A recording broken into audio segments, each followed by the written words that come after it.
Good evening, everyone. I'm meteorologist Catie McNeil. You've now clicked on the Weather Now link. Let's jump right into it.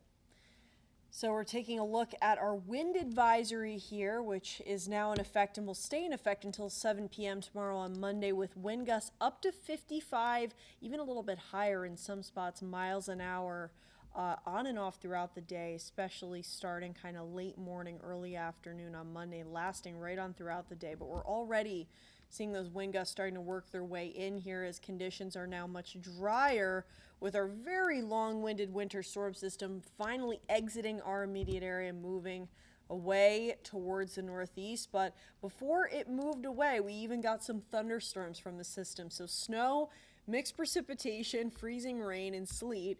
Finally rain and even a little bit of thunder. So a very widespread, multifaceted system. But now, again, the focus shifting to those winds as we head towards the overnight. One thing, though, that we are keeping in mind or monitoring is the potential for icy conditions with any lingering ponding on roadways as we head towards the overnight, with any lingering ponding or moisture on roadways that could dry up or ice over as we head towards early Monday morning. With that, as we continue on throughout the overnight, we'll continue to see those drying and clearing conditions. Temperatures will drop, though, and with those strong westerly wind gusts moving in, those feel-like temperatures are going to be in the single digits, kind of right on throughout the afternoon here. We will see a little bit of light mixed cloud coverage at times, but a lot more sunshine, so good news there, but very windy and very cold throughout the day. And let's take a look at those wind gusts here as we continue to about mid to late morning.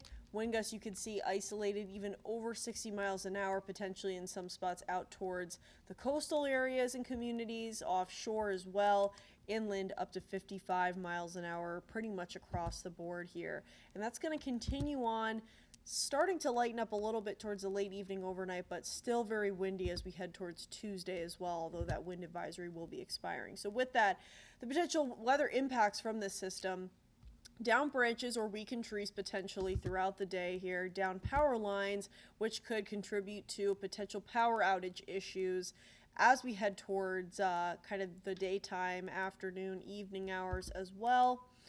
And we're going to be monitoring those hazardous coastal conditions. We have a gale warning on the immediate coastline, kind of more in the bay, as well as a storm warning offshore out towards the Sounds due to these high winds. So with that, your Monday morning here, sharply colder with temperatures in the lower 20s, and we're really not going to warm up all that much, even by the afternoon, only approaching the mid-20s for your highs here. So we'll be seeing that sunshine, but again, very windy conditions, with those wind chill values being in the single digits. And as we head towards Monday evening, those wind chill values are expected to drop potentially into the negatives across the area. So the main headlines: very windy, potentially damaging wind gusts throughout the day tomorrow, along with those very frigid temperatures going to make way for a cold start to your week tomorrow. And we're going to be looking at below average temperatures kind of right on throughout the next several days as well. Of course, we'll keep you guys updated. You can get those updates anytime on our website, WPRI.com.